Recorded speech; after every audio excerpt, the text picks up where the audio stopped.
The strongest proofs are usually not clever. They are clear. And the clearest proof is often a direct proof. A direct proof starts from what is given and logically moves step by step to what we want to prove. No assumptions, no contradictions, just logic.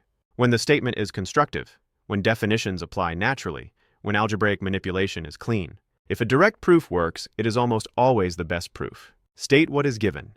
State what must be shown. Apply definitions. Make logical deductions. Conclude. Every good proof follows this skeleton, even if it is not written explicitly. Let us prove the sum of two even integers is even. Let a and b be even integers. Then a natural 2m, b natural 2n for some integers m, n. A plus b natural 2, therefore a plus b is even. Notice how every step follows from a definition.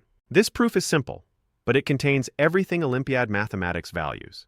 Definitions used immediately, no hidden assumptions, clear conclusion. Complex proofs are built from the same structure, starting without stating what is given, using results not yet proven, jumping steps, ending without a conclusion. A proof without structure is not a proof. It is a story. Many students avoid direct proof because it looks too simple, but simplicity is a sign of understanding, not weakness. Always try a direct proof first, only change methods if it truly fails. Direct proof works when logic flows forward, but sometimes forward logic is difficult. In the next episode, we will study proof by contradiction, a method that proves truth by assuming falsehood. Before searching for clever tricks, ask one question: can this be proven directly? Often the answer is yes.